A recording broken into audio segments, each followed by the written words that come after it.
Deri tani situata e zjarreve në territorin e bashkisë së Bulqisë duket e qetë pasi nuk ka patur raste problematike. Nën prefekti i Bulqisës Avni Muliu tha se ndryshe nga viti i kaluar këtë verë zjarret nuk kanë qenë deri tani problematike në të gjithë territorin, por viti i kaluar ka qenë shumë problematik, ku janë shkaktuar qindra milion lekë dëm në ekonominë pyjore të bashkisë së Bulqisës. Masa kemi marrë që deri tani situata është tepër e qetë, kjo fal bashkëpunimit edhe me bashkinë e cila ka ngrit dhe grupet e punës në rast se dhe ketë një situatë të zjarreve, duke morë shkas nga viti i kaluar që patëm me shumë situata vështira, sidomos zjarri që ra në zonën e Tërnovës, dhe me thonë ke liqenizi, pati një problem shumë të madh për arsye se morën pjesë shumë forca,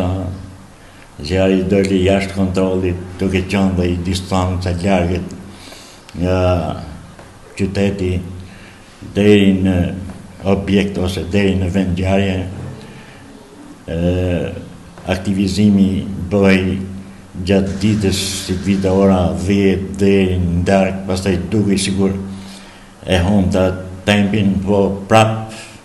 aktivizoj edhe me gjithë se morëm pjesë shumë forca të ushtrisë, forcat bashkisë, u bëhe mundur mas gati 15 ditë që të fiki. Nga ana tjetër, në prefekti Avni Muliu tha se është mbajtur kontakti i vazhdueshëm me administratorët e njësive administrative të bashkisë Bulqisë dhe me autoritetet e tjera në këtë bashki për të qenë në gatishmëri të plotë në ndërhyrje të menjëhershme në rast se do të ketë aktivizim të vatrave të zjarrit. Kemi marrë kontakt edhe me njësitë administrative të rrethit, ato kanë ngritë një grupe punësh ose bashkëpunim edhe me disa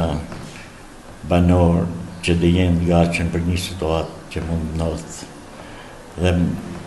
vera e ka bo dhe mund kemi edhe ngjarje prapë këtë vit. Janë marrë gjitha masat që nga grupet e punës që janë ngritë në bashki, kryetari i bashkisë ka marrë masa që paktën të jetë në minimizim situata jo me ato për masa që kalon vitin e kaluar. Zona më problematike nga zjarret në Bulqisë mbetet njësia administrative Zerçan.